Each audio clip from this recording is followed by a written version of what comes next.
هذا الحرس يم قبل وحو تري لي هذا mar hadii la ii qoray anaa macalinkiisii af Soomaaliga ma la qoray ha nin loo baahan waxa kale oo gaasuna waxa ka hadlayaa murtida af Soomaaliga wuxuu yiri ma ogtahay af Soomaaliga heerka uu marayo meedisada lagu qoran xawaha mooska ka celiya magac muuqda meeleeyo guud faralka maansheeya weeraha macnaha faafiya iyo hadal maqaam weyn leh isku midab murtida la isku qoran mid iyo noociisa codad 40 meelood oo laba mataanayso oo toban dhawaaq lagu maldahay lagana maarmaayo hamse qalinku ku muujiyo oo meel haka la saaran maamuska halku maray loo eegay mahmaahda kii loo hayay in magac farkaab soo marbaxay shaqada miisaan shibanaha aan kala maarmin oo meel u wada jeeda ma weydiina su'aal mara ku dadan maqor la soo nuugay todobada mataanaha noqday meel sarba laama ma taqaaniyaad baratay wali mana lagu sheegay ma ogtahay la yeelaha halku maray xalkiisu فالله كو موقدا oo kaliya meel taagan tabcan mudugsan qaar ka muddan urmigu tugaareen meelaha xidhiidhiyuhu galo markii qodob tusaalaha ka galo feeda midigaysa masxaladii loo hayayso weerar laga maago marna qeydaan iyo la yaab faraxna meeshiisa sanqad aan midabna raacsaneen oo gantaal muruq ah marka loo cuskiliya rabbigay mahadnaqiisiya marka teeb makiinaha qorooti madbacadeena amaad qalinka maarayso wala laga maarmaanahay moogaan markaan soo wado manka ka xusuusay hakad mudane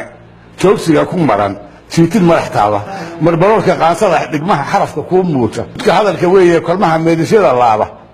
sumatiid maqiiqanaha xiran midab haduu raaco bil magaab weeraha muhiima midab geestaalo intaas oo aan kala maarmilood meel isugu keento murti buuxda heesaha macaan mudan afkeenaare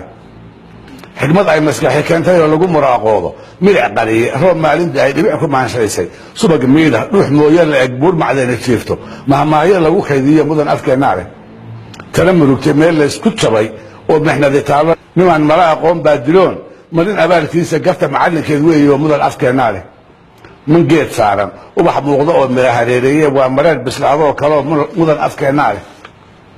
عد معاك شيكوين من المهشة ساوي أبو عنود سيد نوم بشر مدن أفكارنا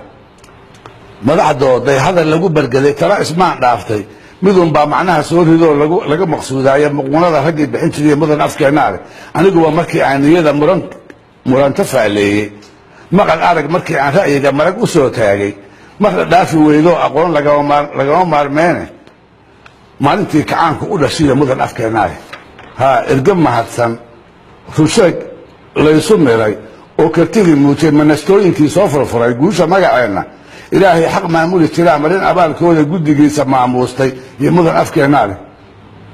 makaab taagan aran meel martiyo gabay la maansoodo ma yaha waxa la isugu qabtay mahada taariikha adun baa imaan garanayay mudan afkeenaay